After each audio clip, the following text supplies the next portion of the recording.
주회와 묵상 사이, 설교와 나눔 사이, 말씀은 힘이다. 날마다 주님과. 오늘 우리에게 주시는 하나님의 말씀 역대하 6장 1절에서 11절까지 말씀입니다. 우리는 앞장까지 솔로몬이 성전을 다 완공하는 장면을 보았습니다. 솔로몬이 건물을 짓고 또한 그 건물 안에 들어갈 어떤 집기류, 제사에 쓰일 집기류를 다 집어넣습니다. 제일 마지막으로 하나님의 법궤인 그 언약궤를 지성소 안에 넣는 작업까지 마치지요.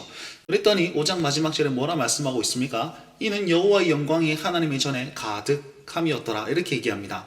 건물을 짓고 거기 하나님 안 계시면 안 되잖아요. 그리고 성전이 성전 기능을 잘 하지 못하도록 뭔가 집기류가 없으면 안 되는 것이고, 또한 제일 중요한 주인이 없으면 빈집이 되지 않습니까? 하나님이 거기에 임재하시겠다라고 그런 표면적인 모습으로 언약궤가 들어감으로 말미암아서 이제 진짜 성전됨이 딱 드러났다는 것입니다.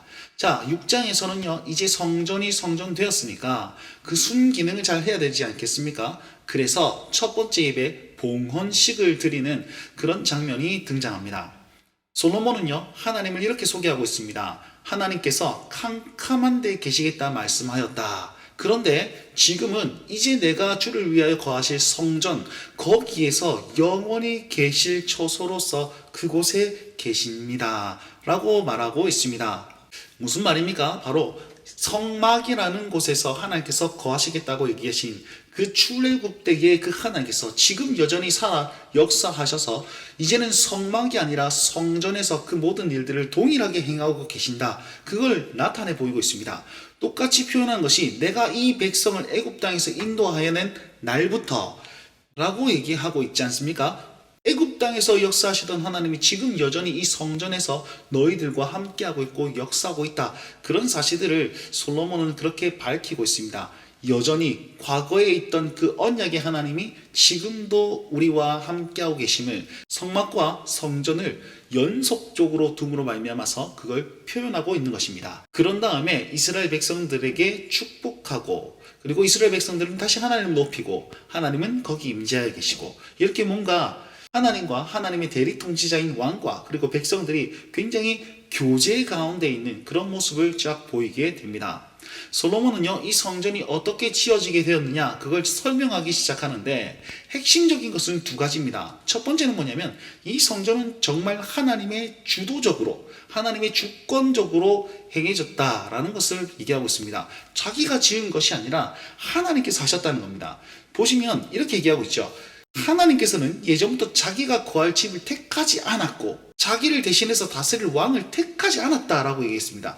택하지 않다가 이제 와서는 예루살렘을 택하였고 자기 이름을 거기 두었고, 또한 내 백성 이스라엘을 다스리게 한 왕도 거기에 두었다라고 얘기하면서 하나님께서 다 정했다라는 것을 솔로몬이 고백하고 있습니다. 그리고 왜 하필이면 다윗 때가 아니라 솔로몬 때입니까? 하나님이 그래 하셨다, 그걸 얘기하고 있습니다. 사무엘하 7장에 보시면 다윗이 왕권을 회복하고 왕궁을 짓고 난 다음에 자기는 좋은 곳에 거하는데 하나님의 법궤가 저 천막에 거하는 것이 굉장히 마음이 쓰였단 말이에요. 그래서 나단 선지자에게 자기가 성전을 짓겠다라고 얘기를 합니다. 나단은 굉장히 기뻐합니다. 근데 하나님은 그 마음은 좋게 받았지만 네가 피를 많이 흘렸기 때문에 너가 짓지 못하고 솔로몬 너의 아들이 지을 것이다, 이렇게 하나님께서 말씀하셨죠. 그것을 얘기하면서 이때가 가장 좋은 때이기 때문에 하나님께서는 이때를 정하셔서 자기의 성전을 짓게 하셨다, 그것을 고백하고 있는 겁니다. 결국 성전의 주인은 자기들 이스라엘 백성들이 아니라 하나님이 주인이시다, 그걸 명확하게 드러내고 있는 겁니다. 10절 말씀해 보시면 결국은 여호와께서 말씀하신 대로 이루었고 또 나도 그 말씀대로 순종하여서 이 일들을 이루었다, 그렇게 고백하고 있습니다. 자, 성전의 의미 두 번째는 무엇이냐면 성전이요, 이스라엘 백성들이 하나님께 드린 헌물, 그런 개념이 아니라 하나님께서 이스라엘 백성들을 사랑하여서 내린 은혜 혹은 복이다 라고 설명하고 있습니다. 그 이유가 뭐냐면 10절 11절 보시면 이렇게 얘기하고 있습니다. 하나님 말씀대로 다 이루어졌는데 이스라엘 왕위가 견고해졌고 그 위엔 진짜 통치자인 하나님의 이름이 거기 있고, 또한 이것을 이어주는 것이 무엇이냐면 하나님의 언약이 견고히 선, 이 모습을 보여주고 있습니다. 결국은 성전을 지음으로 말미암아서 하나님이 통치하신다는 사실을 알게 하니까 이스라엘 백성들에게 은혜겠죠. 또한 대리 통치자인 그 왕을 견고히 세웠으니까 그것 또한 은혜겠죠.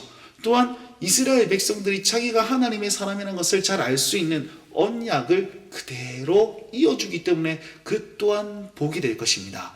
그래서 성전은 하나님께서 역사하시는 그곳, 하나님께서 임재하여서 통치하시는 그곳, 하나님께서 이스라엘 백성들과 교제하고 만나는 그곳으로 보여주고 있는 겁니다. 어떤 건물을 지어서 하나님 기뻐 받으세요라고 우리가 하나님께 선물을 주는 것 아니라는 겁니다. 자, 그렇다면 이 말씀, 이 솔로몬의 고백은 우리 삶에 어떻게 적용할 수 있습니까? 이 신약 시대의 성전은 어디입니까? 우리가 눈에 보이는 그 교회가 바로 성전이기도 하지만 그 교회의 머리 대신 예수 그리스도가 거기 계시고 우리는 예수 그리스도의 지체입니다. 그래서 우리 몸은 하나님의 거룩한 성전입니다. 다른 말로 하면 하나님께서 임재하시는 곳이 여기고 하나님께서 교제하시는 곳이 또한 여기이며 하나님의 통치를 드러내고 증명해내는 것이 바로 내 삶이다 라는 사실을 여러분 기억하셔야 된다는 겁니다. 하나님께서 이스라엘 왕위를 여기에 세우셨고 또한 그 이름을 여기에 두셨고 그리고 그 언약을 우리 마음에 새겼다. 그게 새 언약이지요. 그렇기 때문에 우리가 성전답게 살 수 있도록 복을 주셨단 말입니다. 우리는 이걸 기억해야만 합니다. 우리는 이걸 기억하면서 하나님께서 여기 택하시고 여기 두시고 다스리게 하셨구나. 그러니 내 인생은 나의 것이 아니라 오직 하나님의 것이며 내 몸은 거룩한 성전이기에 거룩한 그 길로 오늘 하루를 살아야 되겠다. 그리 결단하셨으면 좋겠습니다. 여러분 어떤 상황 속에서 어떤 행동으로 거룩한 삶을 사시겠습니까? 오늘 하루 자기의 삶을 돌아보면서 결단하는 내용이 있었으면 좋겠고 또한 하나님 앞에 성전됨으로 나아가실 수 있는 모든 운동원들과 우리 성도님들 되셨으면 좋겠습니다. 우리 오늘 주님과 함께 동행합시다. 날마다 주님과